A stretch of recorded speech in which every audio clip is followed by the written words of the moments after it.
Kaipamangalam Koorikkuzhi group of പരമ്പരയുടെ നേതൃത്വത്തിൽ SSLC +2 പരീക്ഷകളിൽ ഉന്നത വിജയം നേടിയ വിദ്യാർത്ഥികളെ അനുമോദിച്ചു. കയ്പമംഗലം ഗ്രാമപഞ്ചായത്ത് പ്രസിഡന്റ് ശോഭന രവി ഉദ്ഘാടനം ചെയ്തു.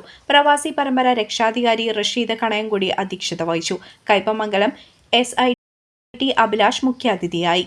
ഗ്രാമപഞ്ചായത്ത് അംഗങ്ങളായ PMS Abideen, Mini Arayangattil, panchayat youth coordinator KK Zakariya, പ്രവാസി പരമ്പര കോർഡിനേറ്റർമാരായ Rafeeq Moidu, Saleem Puthukulam, TA Muneer, general secretary PU Shameer, treasurer MA Manaf എന്നിവർ പങ്കെടുത്ത് സംസാരിച്ചു. തന്നെ ഏറ്റവും വലിയൊരു പറഞ്ഞറിയിക്കാൻ പറ്റാത്ത ഒരു വലിയൊരു കാര്യമാണ്.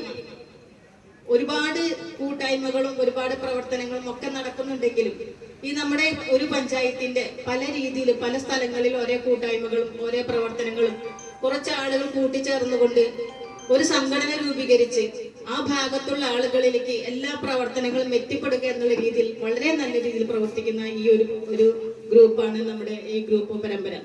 ഒട്ടേറെ പ്രവർത്തനങ്ങൾ ഇപ്പൊ നമുക്കറിയാം. നമ്മുടെ ഈ കൊച്ചുമക്കള് 10ാം ക്ലാസ് +2 ഉന്നത വിദ്യാഭ്യാസം നേടിയ ഫുൾ A+ കിട്ടിയ കുട്ടികളെ ഒരുപാട് സ്ഥലങ്ങളിൽ ആദരിക്കുന്നുണ്ട്. ഒട്ടേറെ വലിയ സദസ്സുകളിൽ ആദരിക്കുന്നുണ്ട്. അതിലൊക്കെ ഉപരി ഇത്തരത്തിലുള്ള ചെറിയ ഓരോ ഗ്രൂപ്പുകള്, ചെറിയ ഓരോ സംഘടനകള് ആ കുട്ടികളെ, ആ ഭാഗത്തുള്ള കുട്ടികളെ കൂട്ടിച്ചേർത്തുകൊണ്ട് അവരുടെ നിലവാരം മെച്ചപ്പെടുത്തുന്നതിന് അവർക്ക് ഒരു ചെറിയൊരു മൊമെന്റോ കൊടുത്തുകൊണ്ട് നാളേക്ക് അവരാണ് നമ്മുടെ നാടിന്റെ ഏറ്റവും വലിയ പ്രതിനിധി എന്നുള്ള രീതിയിൽ കൊടുക്കുന്നതാണ് ഏറ്റവും വലിയൊരു പ്രധാനം.